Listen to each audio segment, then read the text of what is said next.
Buen día, profesor Chu. Mi nombre es José Andrés Cuellar Monzón y en esta ocasión le voy a exponer sobre los misiles de Cuba, o bueno, la crisis de los misiles en Cuba. Esta se denomina, pues, como el conflicto diplomático entre Estados Unidos, la Unión Soviética y la misma Cuba en octubre de 1962. Esto de aquí fue generado a raíz de la toma de conocimiento por parte de Estados Unidos de la existencia de bases militares nucleares de alcance medio del ejército soviético en Cuba. Además, en Rusia se le denomina también la crisis del Caribe, o en ruso Caribis, Caribis crisis, mientras que en Cuba se le llama crisis de octubre. Esta fue de las mayores crisis en ambas potencias durante la Guerra Fría, donde, en opinión de numerosos expertos, más cerca se estuvo de una guerra nuclear. Estuvo a punto de ocurrir una prácticamente, junto al bloqueo de Berlín, los ejércitos Abril Archer 83 y el derribo del vuelo 007 de Korean Air. Solo dos veces en la historia se alcanzó una condición de defensa, el nivel 2 en Estados Unidos.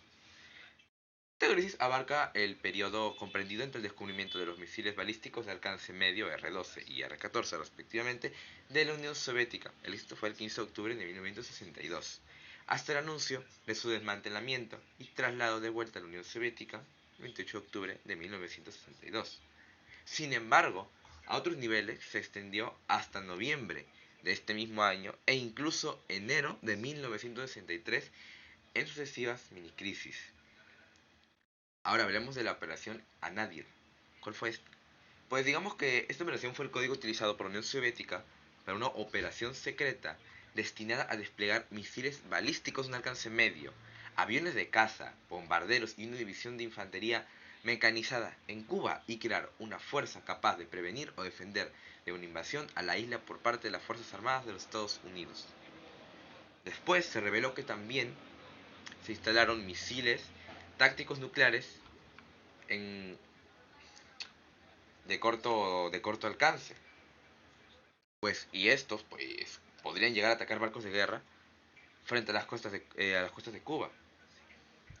Justo en el momento de un desembarco anfibio sobre esta isla, pues, es el fracaso de la invasión de exiliados cubanos patrocinada por los Estados Unidos en la bahía de Washington. Abril de 1961, el gobierno mandó operativo al general Isa Pliyev, veterano oficial condecorado de la Segunda Guerra Mundial. La instalación del misil balístico de alcance medio R-6, el misil, por parte de personal militar soviético en Cuba fue descubierta por las fotografías de un tipo especial de avión espía estadounidense, el U-2. En vuelo sobre Cuba a mediados de 1962, analistas de la CIA señalaron al presidente John F. Kennedy que las estructuras fotografiadas en Cuba parecían corresponder a instalaciones de misiles tácticos todavía no operativas, pero que lo estarían en poco tiempo, lo cual significó para el gobierno de los Estados Unidos una gran preocupación, por cuanto apenas 200 kilómetros separaban al territorio estadounidense, específicamente la península de Florida. De las costas cubanas, distancia que se considera fácilmente eh, superable por los misiles soviéticos, se podría decir, y dejan esa respuesta a la defensa de Estados Unidos y los sistemas de alerta temprana de batalla. Más, 22 de octubre de 1962, Kennedy se dirigió al pueblo estadounidense con un mensaje televisado de 17 minutos. Allí habló por primera vez públicamente de establecer una cuarentena y un cerco naval alrededor de la isla de Cuba. Para cumplir esta medida, se desplegaron barcos y aviones de guerra estadounidense en el mar Caribe a partir del 23 de octubre, destinados a ejercer un auténtico bloqueo aeronaval. Enterado de lo que ocurrió, Nikita Khrushchev dirigió un mensaje a Kennedy el 24 de octubre señalando: la URSS ve el bloqueo como una agresión y no instruirá a los barcos que se desvíen. Pero en las primeras horas de la mañana, los buques soviéticos disminuyeron la velocidad de sus desplazamientos hacia Cuba, con el fin de evitar algún conflicto mayor mientras se abrían las posibilidades de una negociación entre las partes. Al constatarse la instalación de bases militares soviéticos de medio rango en la isla de Cuba, la Organización de los Estados Americanos, o sea, la OEA, bajo presión estadounidense, impuso sanciones al gobierno cubano y determinó el bloqueo naval de aquella en una operación que se determinó cuarentena y que tuvo como objetivo principal impedir la llegada por vía marítima de los elementos necesarios para proseguir el desarrollo de las bases mencionadas. Las Armadas realizaron una operación combinada en la cual participaron los destructores argentinos Sport y Rosales, llegando el 10 de noviembre a la base naval de Chaguaramas, en la isla de Trinidad, pasando a formar parte de la flota combinada estadounidense-latinoamericana, Task Force 137 o TF-137, al mando del contraalmirante de John A. Tyle.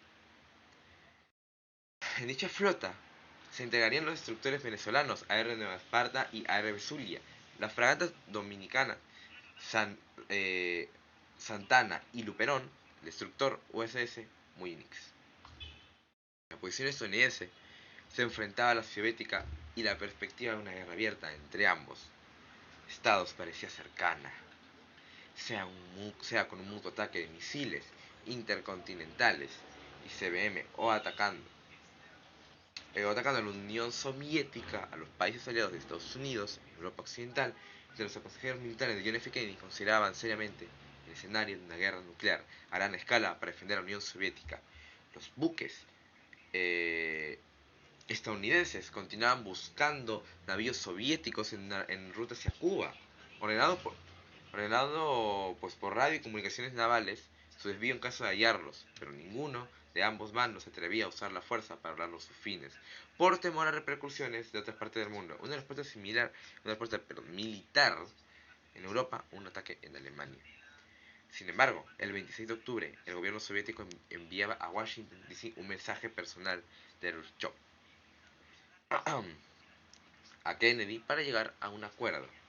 Los buques soviéticos se retirarían si el gobierno estadounidense lanzaba una declaración pública renunciando a derrocar el régimen de Fidel Castro y obedeciendo no patrocinar ningún ataque bélico con ese fin.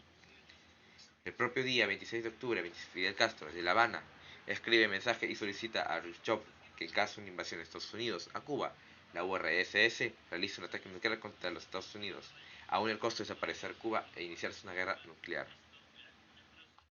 El sábado 27 de octubre de 1982, la defensa antiaérea soviética estacionada en un suelo cubano activó por primera vez su sistema de radares y bajo la presión del gobierno cubano, un grupo antiaéreo de la agrupación de tropas soviéticas en Cuba bajo el mando del mayor Iván Mironovich Werchenov decide derribar el avión espía estadounidense tipo U-2 por un misil tierra-aire cuando espiaba el oriente de la isla de Cuba, aumentando más la tensión.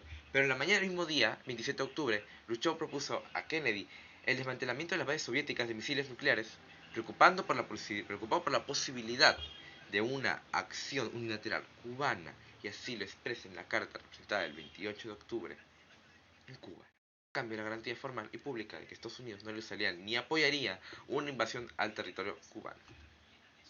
Sin dar muestra de debilidad ni derrota por ninguna de ambas potencias, el trato de la Guerra Fría quedó así, igualado, y se volvió a evitar el conflicto directo, algo que tanto en Washington como en Moscú no se quiso ni imaginar, por mucho que la publicidad bélica de la época dijera lo contrario, trasladando enfrentamientos a terceros países como fueron los casos de Corea y Vietnam. Sin embargo, Estados Unidos mantuvo la presión sobre el régimen cubano por considerarlo un motivo de inestabilidad en la zona.